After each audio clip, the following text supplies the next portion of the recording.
Even a Even a stick. stick? Even a stick? Good grief! What is the Jedi Order doing? Are they the good guys? The Star Destroyer leaves Jeddah and actually moves away at a leisurely pace. And I was like, how fast is this actually moving? So I did a calculation. I don't understand what happened in this scene. Does he look like a killer? Who are you gloating to? Do you even know who he is? You don't even know who he is. You don't know. You think he's evil because he's got an Imperial uniform on, but you don't know. Today we're watching Star Wars Rogue One. Tell me what happened. In Star Wars Rogue One, at first, we're introduced to Galen Erso, Orson Krennic, and Baby Jin. Baby Jin. And Galen is taken, and Jin narrowly escapes. We meet Cassian, a stone-cold killer who's willing to do what it takes for the rebellion. And on Yavin 4, we meet Mon Mothma, and she gives the team the mission to retrieve Galen Erso, the designer of the Death Star. But General Draven gives Cassian a secret mission to eliminate Galen. Mm-hmm. And then we're on Jeddah to find a pilot, and we recruit to our party Chirrut Imwe and Baze Malbus. We touch base with Saul Guerrera, and we get a message from Galen Erso. We pick up the pilot, Bodhi Rook, but witness the destruction of probably the last Jedi temple in Jeddah, and also at the same time, that first shot from the Death Star. Operational, baby. First shot, baby. Yep. After a semi-botched mission, Galen is killed, but tells us about the flaw in the Death Star and where to find the plans. The rebels have a confab where a charismatic newcomer with a family connection sways the strategy of the rebellion. And then we assault Scarif, where the Death Star plans are stored, and encounter their planet-wide shield gate. After a series of sneaky maneuvers, we infiltrate the base and begin the attack on the outside. Mm-hmm. Then the rebel fleet arrives late because they are all disorganized. They're totally disorganized. Mm-hmm, mm-hmm. But they get it done via fluid tactical awareness and individual bravery. The Death Star plans are related to the fleet, but it's too late for anyone on the planet side. Everyone there dies. They did. And then Vader shows up to slice and dice the rebels as if they were defenseless younglings. Oh. Highlight of the movie. What did you think overall? What was your assessment? My assessment for Rogue One is I give it an 8 out of 10. I wanted to give it a 9 out of 10.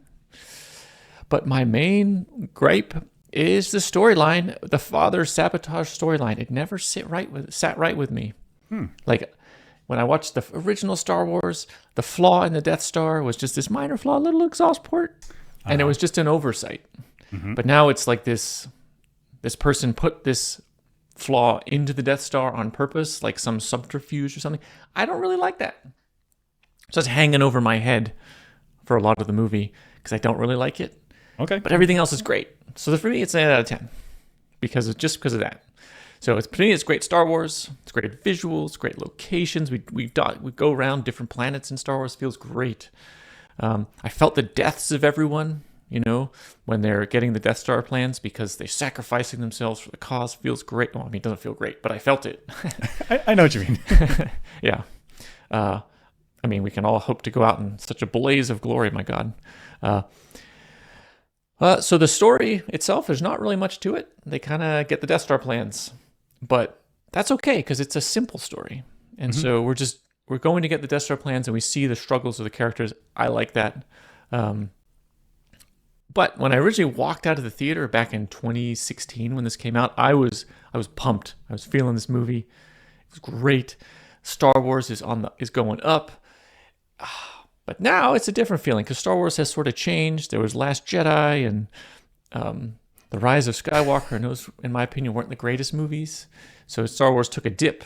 So this was like peak Disney Star Wars for me, which I would have been blown away thinking that was the case back in 2016.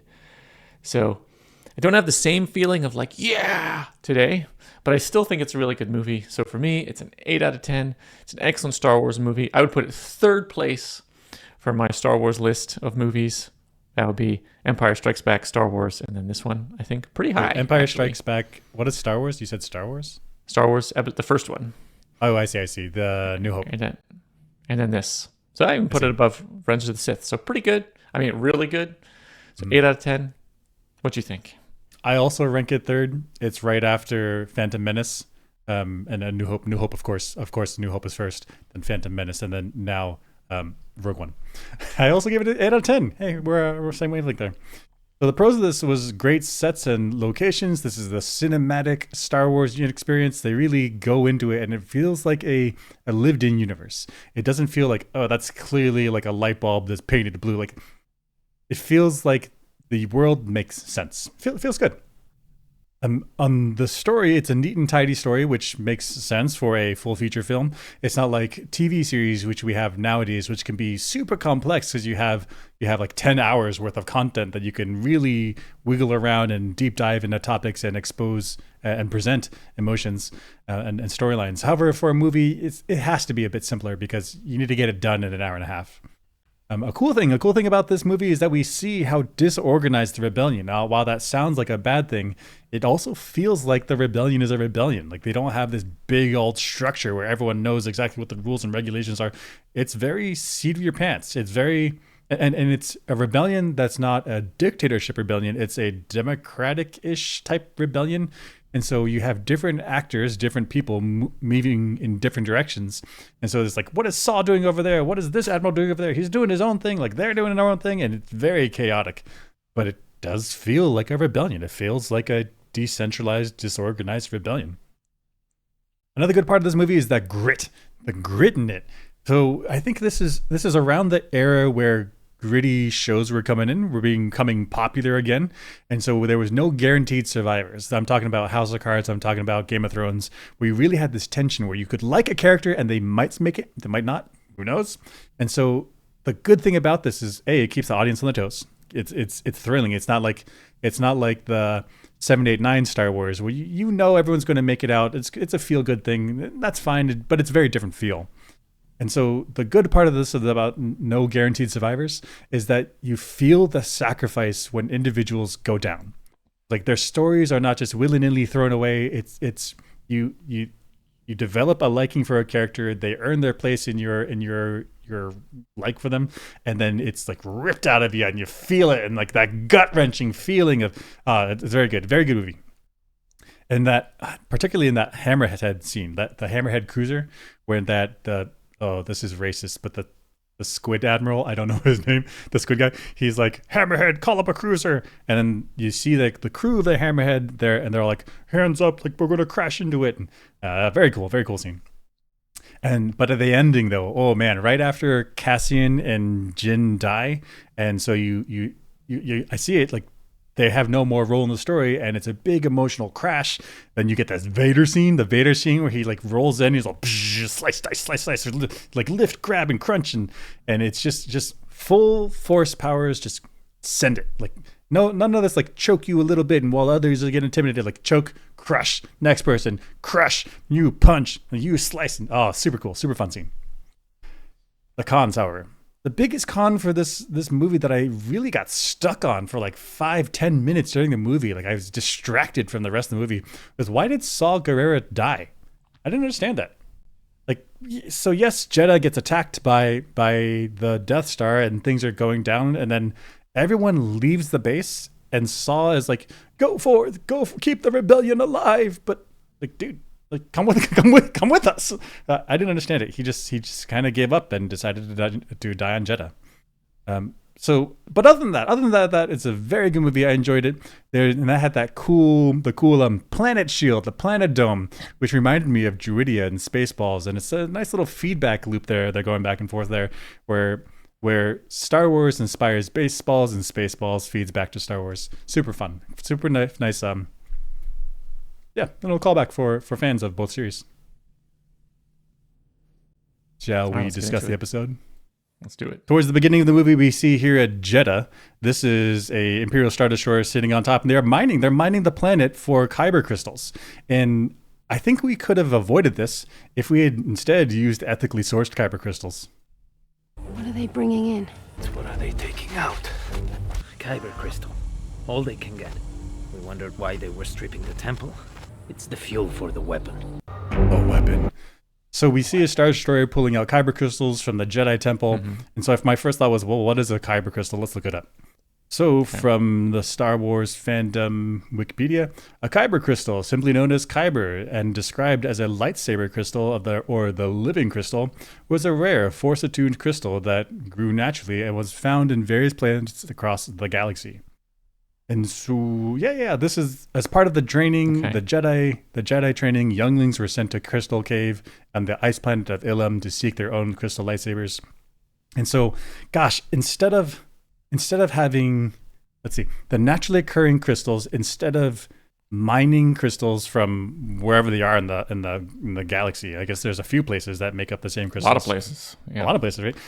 If we, instead of having these naturally occurring crystals where the Empire has to go and like raid the temple, if we instead had synthetic crystals, then we could just make them.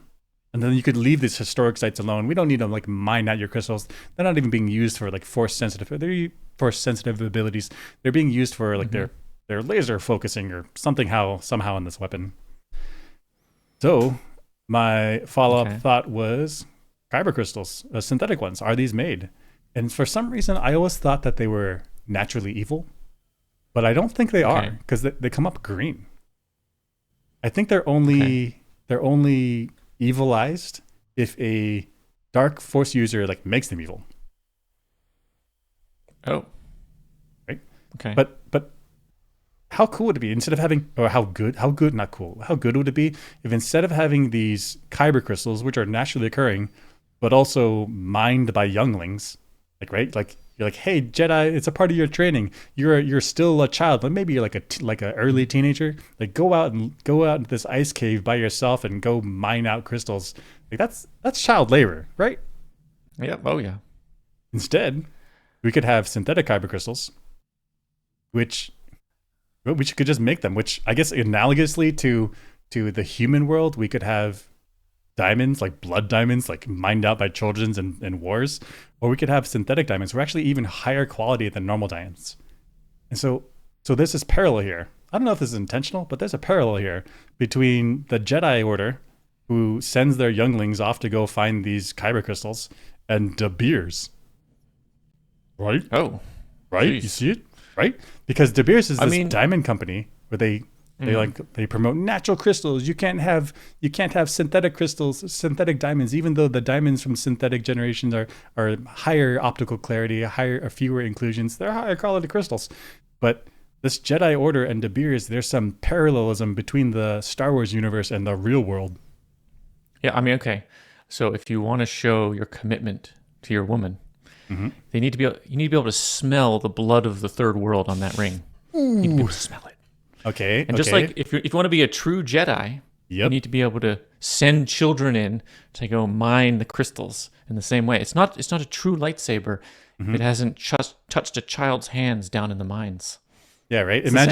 Imagine you go up to Mace Windu and you're like, I've got a synthetic kyber crystal. I got a kyber crystal. He like smells it. He does a little force touch. He's like, there's no blood in this. This is fake. This is not like you're a Sith. Not good. I can't feel the struggle of the miners mining. I can't feel it. Good grief! What is the Jedi Order doing? Are they the good guys? Okay, but this is consistent a little bit with like the Republic kind of starts out great, but then it like gets corrupted over time. And by the time we get to the end of the Republic and the beginning of the Empire, the Republic is actually corrupted so much they can't even see that this is wrong. Yeah, gosh, the Jedi Council, and I guess the Jedi as a whole, they don't see how wrong it is to be sending younglings off to ice planets to go find crystals out of caves. Send adults. What are you doing? Yeah. Like actually, even better, create a factory with safety protocols and professionals running it to build the crystals for the Jedi younglings. This is unbelievable. Yep. You get some Jedi engineers in there, that'd be dope, man. Can you imagine if there were Jedi engineers? They'd be like, I don't engineer, I meditate. Boom, and then a bridge assembled, but it's like high quality bridge assembled, right? It's my take. Gosh. The Jedi and De Beers, they're working together. Gosh, the Empire sourced the crystals from this temple on Jeddah. They don't have like geologists going around the galaxy being like, this is a planet that's uninhabited. Maybe there's kyber crystals there, like survey. Because politically speaking, that's what I'm saying. If you could mine it from a non-civilized world, like a non-inhabited world, that'd be fine. Yep. You get no political blowback from that. It's just the easier road. But because the synthetic crystals are low quality, they're not as valuable. They don't retain their value. Then you need the authentic blood-soaked diamonds. I mean, Kyber crystals. That's what you need. And so then you get the Jedi Temple. The Jedi Temple on Jeddah gets raided. So really, the Jedi Temple was destroyed by the Death Star because of the Jedi. It's their Because fault. the Jedi artificially inflated the value of these Kyber crystals. Yep. When we could have just used synthetic. Just use science. What are we doing? What are we doing? Jedi. I mean, go rebellion. But come on, Yeah, guys. Shot yourself in the foot. And then this is at the battle on Jeddah at the temple. Why did Cassian shoot this guy? Isn't this guy on our side? What is going on? He shoots him. Boom! Those are our guys, right? Yeah. Okay. Isn't that Okay. not? So this guy, okay, these are clearly the troopers. Yep. We're fighting the troopers, right? Right, find the troopers. This guy's fighting the troopers. So at the very least, the enemy of my enemy is my ally. Yeah. And he's throwing a grenade at the troopers. Like he's like rearing back to throw it at the troopers next to the transport. And Cassian's Why are like, we shooting him? Cassian's like, I get the glory. Yeah. Oh, And then the dude falls and hits his own guys. That's right. Like these guys are also rebels. And so he takes out. And He takes then- out how many? Look at that's 1, 2, 3, 1, 2, 3, 4. So Maybe 4. So Cassian Hard to kills see. 5 guys because of this. Yeah. Why? And then he gives this weird nod to Saw's men. He's like, "Yeah, I got him." It's like, but what, bro? Good job. Good job. What the? They were fighting the troopers. What are we doing? Gosh.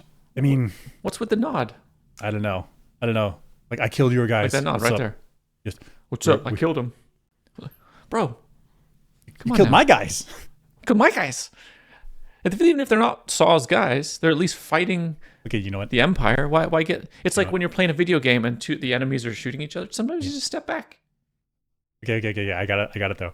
Because Cassian's a rebel, and this guy's a rebel, and like the most rebel thing you can do is kill your own guys. Like, look how rebel I am. I don't play by anybody's rules. I don't even play by our rules. Rebel. It's me. Rebel. He's rebelling against the rebellion because he's a rebel. Just so rebellious. How do you do it? I shoot anyone. I don't know. Why? Yeah, why why? kill this guy? So I think you had an idea though. What It a was shot. that guy was going to blow up Jin because she was behind the troop transport. That's right. or Thank the you for cargo reminding transport. me. I forgot that I had that idea. Yeah, if I remember, Jin was hiding here. Yep. And so Cassian, he's like, I got to protect Jin. So then he shoots this guy. That way he can't throw the grenade at her. But that's a weak Yes. reason though. Yeah. Because he doesn't really like He just met her. Jin. He just met her. He just met her, and he's willing to sacrifice. I don't know, but it what a kind of. rebel. I mean, if she is that important because she's the daughter of Galen or so, and he needs her to go meet Galen, that's like a big mission thing. And Cassian has shown in the show and in this movie, he's willing to kill for the cause, even if it's wrong. Still, Okay, but I tell you what. brutal. After this, Cassian has to kill this guy. Do your thing. Kill this guy because you got to save Jin for the bigger effort. But after this, Jin's not wandering off without me anymore. I'm putting on one of those, those little like monkey backpacks. Or I guess it could be any animal, but like little backpack with a leash on it for kids. They don't wander off them all. Rest of the movie, Jin is wearing that. What do you want me to do? Stop wandering around, getting 5 of our guys killed. I mean, she was undercover. She can't like anticipate. Yeah, okay, but okay. I want her undercover. I want her to choose cover that's nearby me. But I don't have to shoot people to save you. Sure? Yeah. And actually, you know what? They are not here to fight this battle. They are right. here to what? What were they here I think for? they're To figure out here to get the to pilot. meet Saw. Yeah, To exactly. meet Saw and get the pilot. So if you're not, you shouldn't be doing any fighting unless you're moving in that direction. So they need to be sneaking around these guys and let the fighting occur. Because you're just drawing attention to yourself by shooting. So Yeah. they're screwing up here. Just gotta keep your eye on the ball. Okay, but to be fair, Jin is also a rebel, and one of the most rebellious things you can do is not follow orders. So like, She did tell the hardcore. rebellion command to rebel, right, like harder. right. Good rebellion. Good rebellion, but holy cow, you guys are so rebels. Yeah. There's also on Jeddah, the Star Destroyer leaves Jeddah and actually moves away at a leisurely pace. And I was like, how fast is this actually moving? So I did a calculation. Let's watch the video. So I tried to grab the footage that is the best footage. Okay. And so I put a dot that's not moving in the middle of the screen. So if we go back to the first clip. What does the dot do? The dot is telling me if the camera is moving. So I want to find a shot where the camera is not moving so I don't have to compensate for the movement. So anytime you see dots moving, this is a moving camera, so I got to compensate for the camera movement. A lot of work, don't want to do it. That's a lot of pain. But if the dot had instead stayed on the tower, then you're like, the camera's fixed. I only have to worry about the ship moving. Okay, I'm with you. Exactly. The next one was a little tricky because the camera stays still, but it rotates, and I didn't want to counteract the rotation. So the center this dot's dot still is staying on the city, but these wing dots are like moving around. Okay, I see moving around. And I didn't want to compensate for that. So I was like, no, go for this one. Okay. And then this one was like still for a while. And then it veered right. I was like, I can't. But then I found a shot. This one's still. So this dot is staying fairly still relative to the mountains. Yeah. Okay, so your camera's fixed. Okay. Exactly. So I use this tiny clip because there's movement of the Star Destroyer in the background to get the velocity measurement. So it's still camera. It's moving. Okay. So if we keep going. Cool. And then here you do it. Yeah. So it moves from red dot to red dot in the upper left there in 3.21 seconds. Talking about okay, here it is. Yeah. This is nicely done. The tip of the ship goes from here to here. Mm-hmm. Yeah. Okay. That's a rough calculation. There's some jostle in the camera, it looks like. And, it's hard to get with the angle of the Star Destroyer exactly how much it's moving because there's angles to deal with, which that's true. I could get more into this, but I was like, let's just do a lowest and a highest calculation to get some rough calculation. So let's see if we keep going. It doesn't have to be perfect, but first try. Yeah. Okay. So the scale to use, I think, is the length of the Star Destroyer because it's right there, and that's 1,600 meters, about 1 kilometer long. Okay. Yeah. So I use that. Wait, I didn't 1.6. put 0.25 in, but I don't know. Yeah. Why is it 0.25? What is this? 1.6. 1.6 kilometers. Close enough. Yeah. Okay. Max. So there's calculation. So I said the lowest amount that it moves is 0.25, and the highest amount that it moves is 0.5 of the length of the Star Destroyer. We'll get into it. So the speed is the distance the Star Destroyer traveled over the time it took. Mm-hmm. So if we calculate the highest speed, let's say it moves half the distance of the Star Destroyer in 3.21 seconds. This length, it would be half the distance of the Star Destroyer. That's how you got that? Yeah. Okay. Yep. I'm with you. And so it's 0.5. The Star Destroyer length is 1,600 meters divided by 3.21 seconds. That gives 250 meters per second. Okay. About 560 miles per hour or 900 kilometers per hour. That's pretty fast. Fast, but my comparison is cars on the ground. So yeah, it's like jet speed there. Oh, okay. Yeah. That's the lowest totally speed, reasonable. I said, if it moved at a quarter of the length of the Star Destroyer, okay, same calculation, gives us about 280 miles an hour. Okay. So then I said my speed calculation is going to be 420 miles an hour, which is the average of the two, with some error bars, 140 miles per hour plus or minus. So this is like the expected speed, but because the measurements are there's the hard measurements to get, then it could be higher or lower by 140 miles per hour. Okay. Yeah. Now I can definitely improve on that because I know what a Star Destroyer is, and I could rotate it and look at the image and match the rotation angle, and then I could get a vector and assume it's moving forward, and I could also compensate for a little bit of scoop up. Oh yeah. So there's a lot of things I could reduce to get that reduced quite a bit, but I didn't want to do it. So let's say, 420 miles an hour, which is like jet speed, like human on Earth jet speed, like a little bit slower maybe. So it's actually moving decently fast, but it's capable of like faster than light speed. So my guess is it's not using the big blue engines. It's like moving off at a slow speed so as not to damage the city with the big blue engines. And then when it gets far enough away, then it'll go. That's my guess. Yeah. So there's like, I guess same thing in Star Trek to make a map here. You get your impulse speed for when you're nearby inside the atmospheres, and then once you're outside the planet, then you do your jump. Right. So actually courteous by the Empire. They're not just blowing the city away. Right. Thank you. Thank you, Empire. Yeah. And I think the speed makes sense. Jet's about speed of a jetliner. Seems reasonable. Yeah, because at some point you're limited by the atmosphere. Like you Right. can't just go faster indefinitely. And there's Right. no So reason there's- to break the Mach speed for the Star Destroyer that's just slowly leaving the planet. Fine. Right. So it's got some air drag, but there's no like heating or sound barrier complications. Good speed. It's good speed. So that good job. A no rush. Yeah. Good It's a job. realistic speed. I like it. Good job, CG department. Oh, that's a good point. Yep. Mhm. We have a scene here in Jeddah when Jin and Cassian are making contact with Saul Guerrera's group, and this guy mean mugs really hard, and I think I figured out why. Look at that stare. I'm upset. Like aggressive. Okay. But I think I figured out why, because if this guy is working here at this desk all day, why this desk is super bright. Like his vision's messed up. So he's looking around in this dark room. He sees someone he like kind of knows, kind of doesn't. So he's like just staring to try to figure out who this is. Why is this designed like this? This is terrible. Okay, so my first thought is the table is designed like this because I don't know, you could put like battle plans or just like schematics on top, so like the stuff is popping out.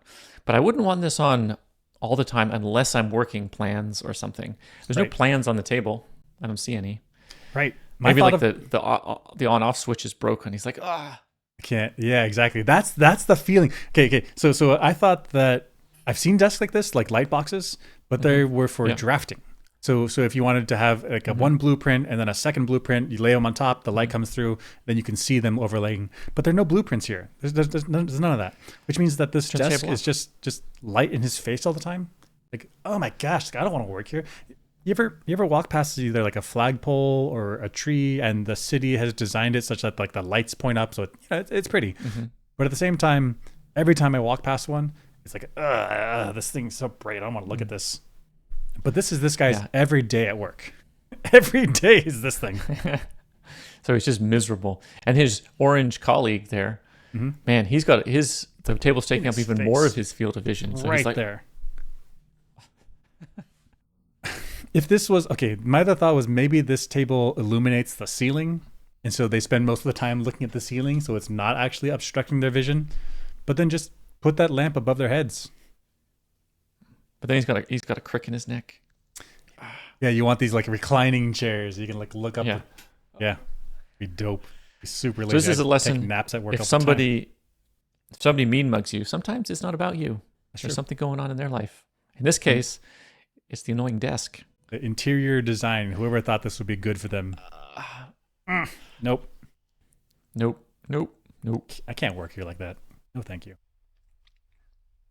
We have this scene where we have some discussion about if Cassian is a good guy or a bad guy, and these guys, I don't understand what happened in this scene. Does he look like a killer? No, he has the face of a friend. Who are you talking about? Captain Andor. Okay, so they're talking about is Cassian is he a good guy or is he a bad guy? What face does he have? What expression does he have?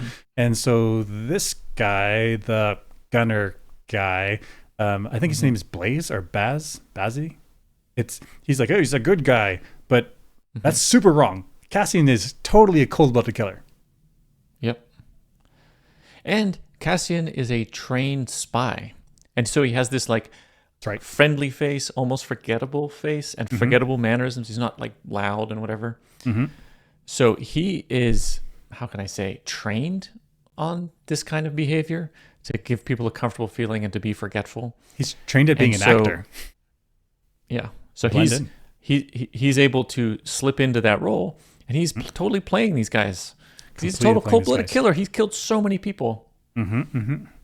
But man, this guy, he totally gets it wrong. Like totally just the exactly wrong read on Cassian. Exactly the wrong read. And he killed somebody in this movie. We saw. That's right. So we're thinking in the Andor show, he kills a lot of people. Kind of in cold blood sometimes. So this is a total misread. Misread. But I get okay. Now that I've said that, it's kind of okay. Kind of okay because this guy, super dark. This guy, he's like the gunner guy. between the two of them, this guy's force sensitive, and this guy he has a big gun, and so I guess it's okay because he doesn't have this like forced personality read. You know, like he's like, I can see into your heart. I can tell if you're a good person or not. He's just a guy with a big gun, and so it's plausible that he doesn't have a good read on Cassian. Yeah, very plausible. Okay. But then this next part... Yeah, go ahead. This next part then doesn't make sense to me. Okay, so let's watch it again. No, he has the face of a friend. Who are you talking about? Captain Andor. Why'd you ask that? What do you mean? Does he look like a killer? The Force moves darkly near a creature that's about to kill. So the force-sensitive guy asked the question. He's like, "Hey, everybody else, what do you think about Cassian?" Like a killer. And then the guy without force power is like, "Seems like a good dude." And then Jin's like, "Why are you asking about this?" And then the force-sensitive guy says, "Well, if he's a bad guy, the force will swirl around him with some dark energy, and then I'll see if he's a bad person." Well, then why are you asking the question if you're the force-sensitive guy that can read it? That's right, because the other two people in the room are not force sensitive at all. They're just normal people. So how are they going to have any insight other than reading the guy's face? It's like, are you testing me? Like, you have the insight. Why are you asking me this question if you're the force sensitive person? Right. I mean, the question is, does he have the dark swirl of force, dark energy around him that he's about to kill? Like, you tell us. You tell us. I don't know. Like, I can't see this dark swirl. Like, I'm just a dude with a big gun, like a backpack gun with the chain feed, and it's super cool. But like, I don't know force stuff. Why are you asking me this? Also, they do a weird thing. They say, is he a killer? They don't ask the question, is he going to kill right now? It's kind of two different things. That's true. Like, if you say it's like he's a killer, that means he's like cold-blooded killer. Stepped on an ant. Versus somebody who's like, you wouldn't, if somebody's like defending their child. Yeah. And they're like, is he a killer? Like, what? No, he's defending his child. He's not a killer. Yeah, this child like a mountain lion like halfway eating your kid, and you're like, I'm gonna stop that. You're a killer. Like, what do you want me to do? What do you want me to do? I'm a killer forever. The dark swirl around you forever. What a strange conversation. But I'm gonna ask other people if they can see the dark swirl, even though I'm the only person here that can see dark swirls. What is this? What is this? I don't know. Whatever. I don't know. What a weird conversation. Oh, this is... Jin tries to shame Cassian. And I think her reasoning is just trash. You lied to me. You're in shock. You went up there to kill my father. You don't know what you're talking about. Deny it. You're in shock and looking for some place to put it. You lied about why we came here, and you lied about why you went up alone. I had every chance to pull the trigger. My father was living proof, and you put him at risk. That's what Alliance bombs that killed him. I had orders. Orders that I disobeyed. But you wouldn't understand that. Orders? When you know they're wrong. You might as well be a stormtrooper. You lied to me. Wait, can you break it down? Why is this bad reasoning? Okay, so Cassian has orders to take out the head engineer, the lead of the Death Star construction design. This is the largest weapon that's ever been created that can destroy a planet, and you have the opportunity to take out the lead guy. You take it. Take it. Right?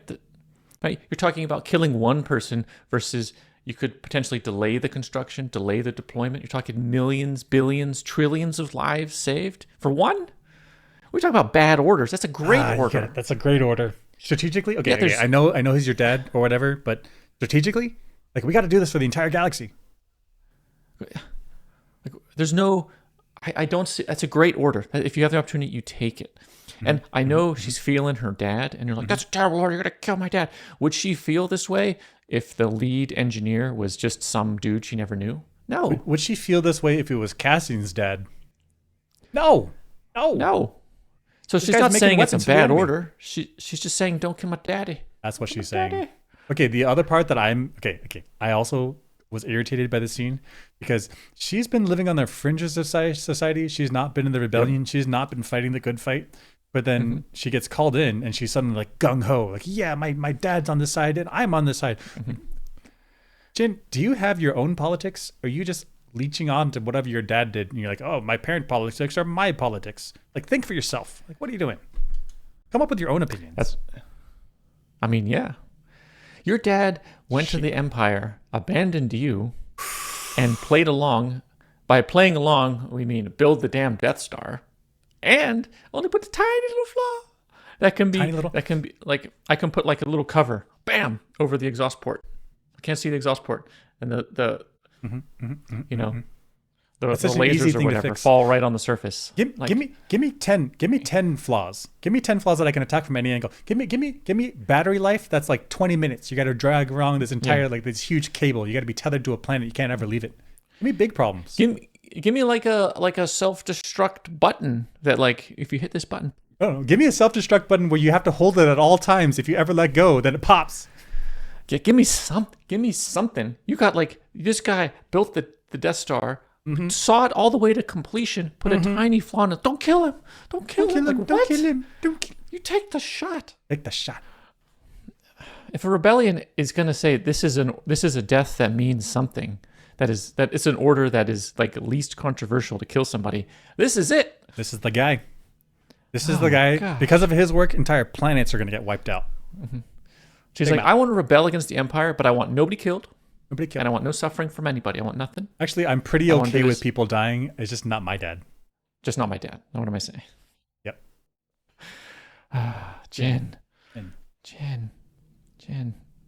Air traffic controllers in the rebellion are the least respected people of the entire industry, the entire complex of the rebellion. This isn't a base for privateers. The day I need permission to come and go, I'm gone. Absolute disrespect. Like no filling out paperwork. Like it's my plane. I'm just leaving whenever I want to go. Okay, that's Andor season 2, episode 7. There's more.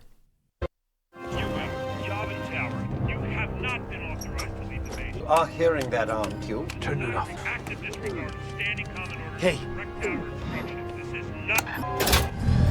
It's twice. That's twice now that the air traffic controller's like, you don't have authorization. Stay put. Okay, Rogue One, third time. Cargo shuttle, what's going on out there? That ship's off limits. What's your call sign, pilot? It's Rogue? Rogue One. There is no Rogue One. There is now. And out. Did you hear how angry that air traffic controller is? He's like, yeah. What are you doing out there? Like, who are you? There needs to be a big old like middle finger that they just extend every time they leave. It's okay. It's wildly disrespectful to the air traffic controller. But also like this is not just like, oh, I need to go do a mission. This is like serious safety issues. You've got ships coming and going. If you don't have coordination, you're gonna have mid-air collision. You're gonna have problems. You get people dying. That helps nobody. That does not help the rebellion at all. And then leadership is like, people keep taking off and landing without permission? What is going on in the base? Let's get this organized, people. Jesus Christ. Like, please listen to the air traffic controller. Their job is to control their air traffic. People are like, nah, I'm leaving. I'm doing whatever. Nah. I'm a rebel. I don't care. Is that a suggestion? I think I'll disobey. You coming on this radio? Radio off. La la la la la la la. The air traffic controller's like throwing fits. He's like, I quit. I would rather be a foot soldier. Because then there's like some respect of like, yeah, you sacrificed you put your life on the line. But the air traffic controller, like, oh, that's an important job. And just nobody cares. Nobody cares. Brutal. It's so brutal. Don't want to be it. Here on this planet is named something, whatever it is. Anyway, what is this planet's name? Yeah, let's look at it. Okay, I got this. Let's look it up. I had a screenshot from earlier. It is Scarif. The Imperial Security Complex. Okay, so what I noticed here was some clever engineering. Super smart. Let's watch a little clip just to see what's going on. So the ship landing, and what drew my attention was this water here. I guess this is ocean level, sea level, and water running down the edge. And also there's these gates, I don't know what they're called, but that they regulate the flow of water. And so to me, I think this is a hydroelectric dam. Okay. So you use like the natural seawater level, you dig your base down, which makes this difference in gravitational potential energy.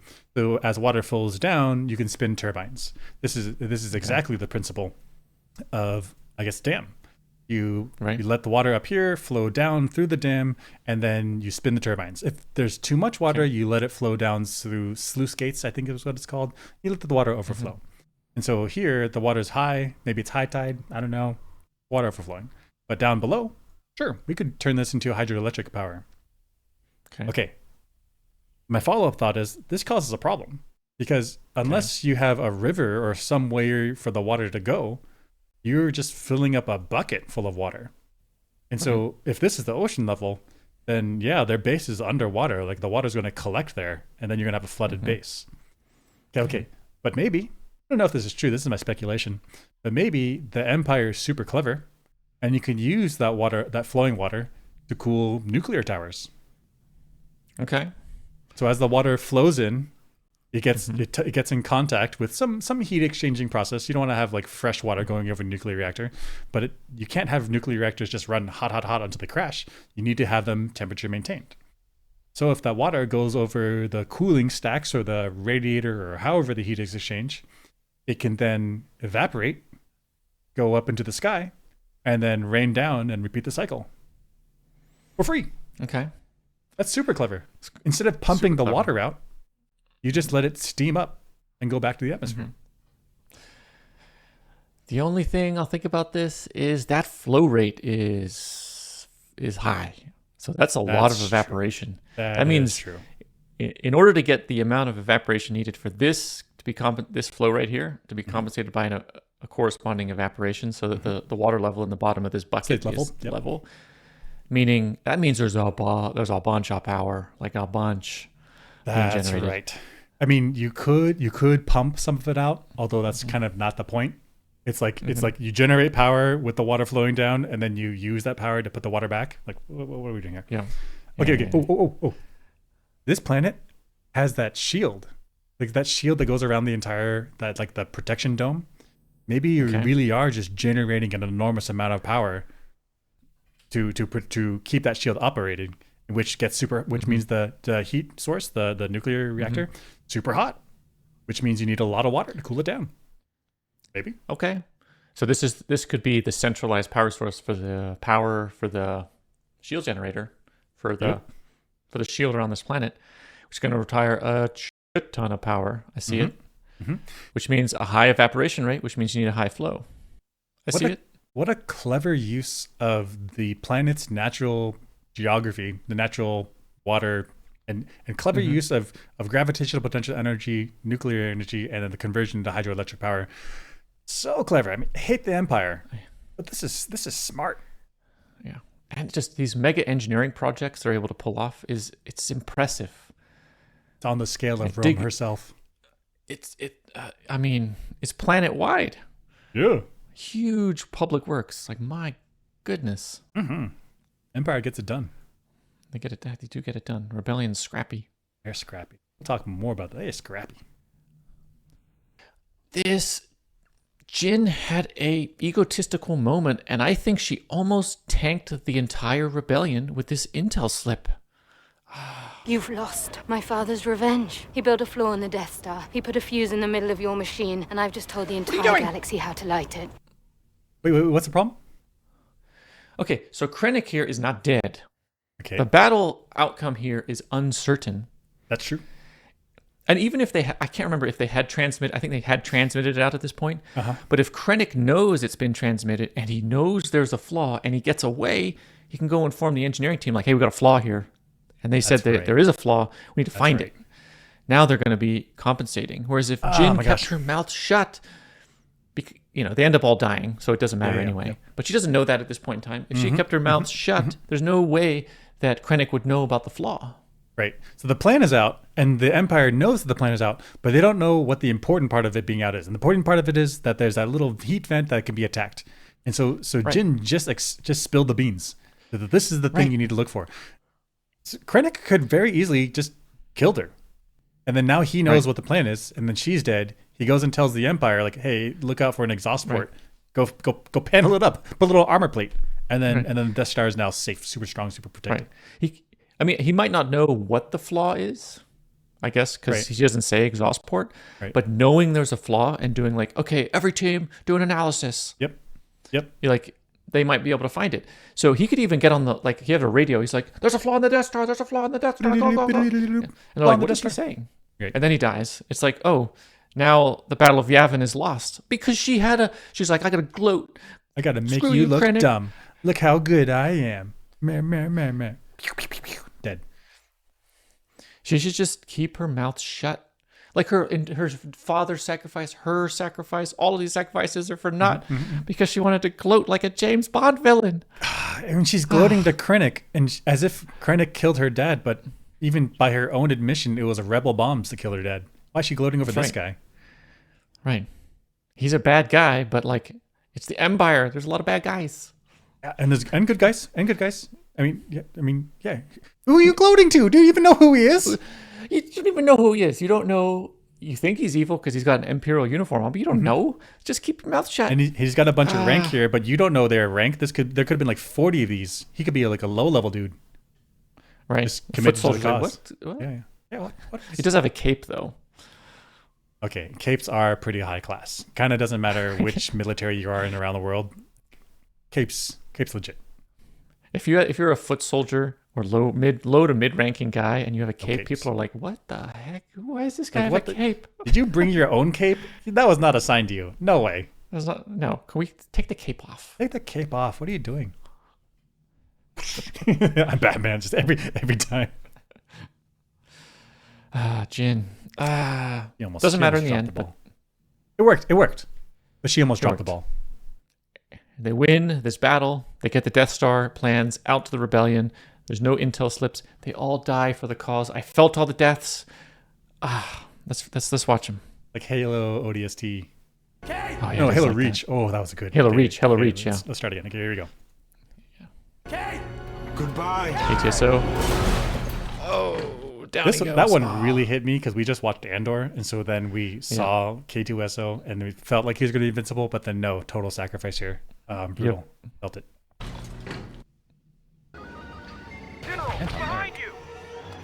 This guy. Okay, yeah. He got a prominent death, and he dies. Prominent death. We didn't see. Not sure who he is. We didn't see much of him in Rogue One. I guess he's the commander of all of the pilots. But yeah, that was enough. That was enough that you were rooting for him. Right. Yep. Sacrifice for the cause. He sacrifice for the cause. Boom. Crunch. And Chirrut Imwe. Oh, I wanted get the transmission out. No. All you had to do was duck. What are you doing? Yeah. Such a bad. He had only seen it coming. I mean, he knew he was going to die. They all knew they were going to die. Okay. Probably. Oh, the pilot. Ooh, the scene. Ooh. That, I felt it too. Because at first you're like, who are you? Some defector or whatever, right? But then he did so much. He did so much for the cause. And then he bought the bullet. Yeah. Jeez. Of course, he goes down, killing so many people. Boom. Boom. Killed my brother. Now I'll keep. And then. But also, you did not have to do this. What are you're doing too much. Why are you walking out of here by yourself? I interpreted it as he knows he's going to die, so he wants to take a bunch with him. And he does take these elite black soldiers. He does. Yeah, he takes the elite guys with him. That's true. Probably should have thrown on a helmet to survive a little bit longer to take out more. But overall, good death. But, yeah, good death.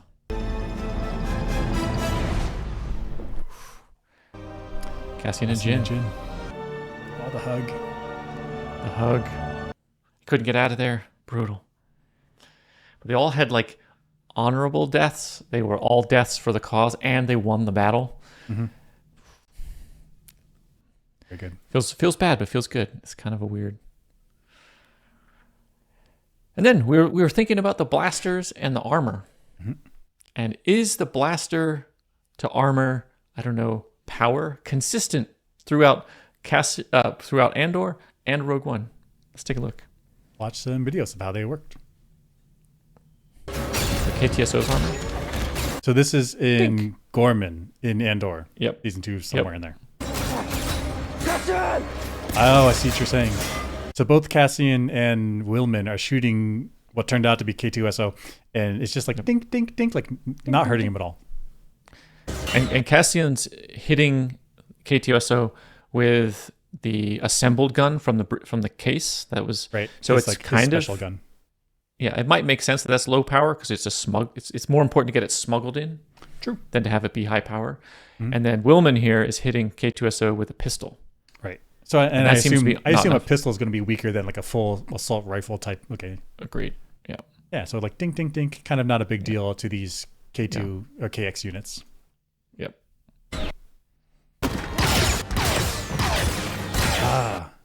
Yeah. And so this inspector, this manager, supervisor, he's also using a pistol. And it doesn't do any damage. That makes sense. I think that's consistent with military now. Like you don't have the officers carrying full-size weapons. They carry something small because their job is to command people, not to have big weapons. Exactly. But yeah, it's like dink, dink, dink. The KX units are beefy. They're tanky. Beef. Yep.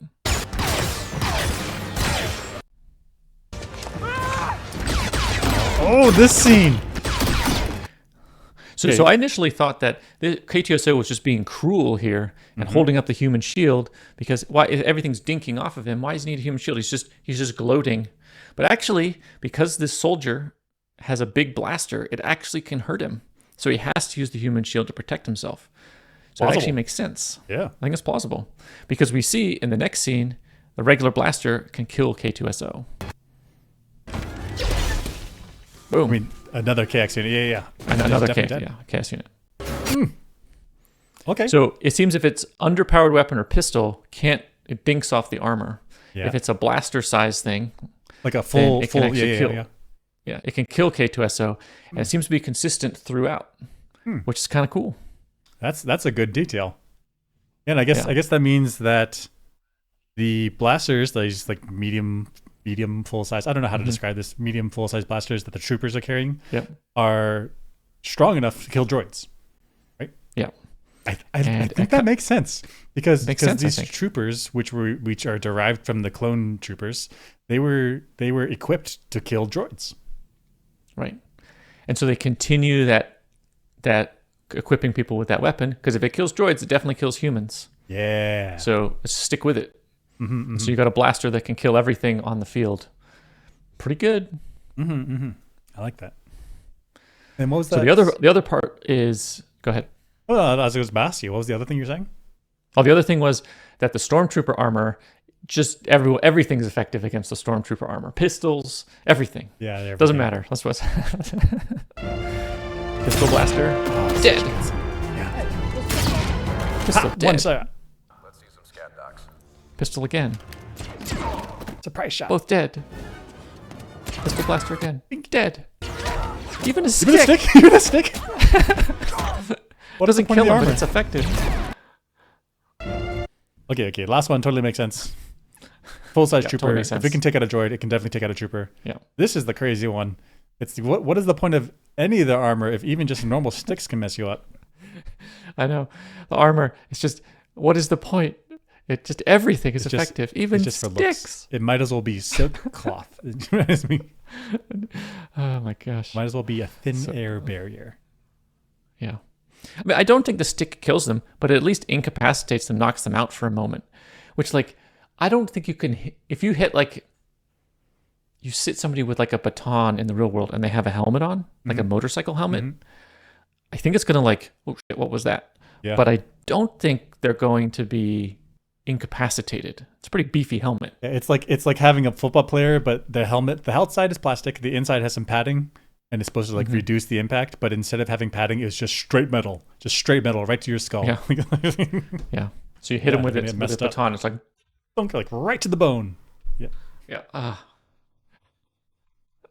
Yeah, but imagine being a trooper and you're like, oh, look at this armor. Like, and you see everyone else wearing the armor, like, heck yeah, I'm in the club. And then the armor is actually super useless. And then you're like, what's with the droid? It's dinking off him. Give me that stuff. What is that? Stuff. Like, no, that's too heavy. No. Carry this light stuff that does nothing. Does absolutely nothing. So funny. Fair boo. Yeah. Hey, that was it. Okay. That was our analysis of Star Wars Rogue One. And I guess that's our analysis for and/or season 1, season 2, and the final story, which is Rogue One, that sees Cassian die. So that's it. That's his arc. That's awesome. Beat Bo. See you next time. All right. See you next time.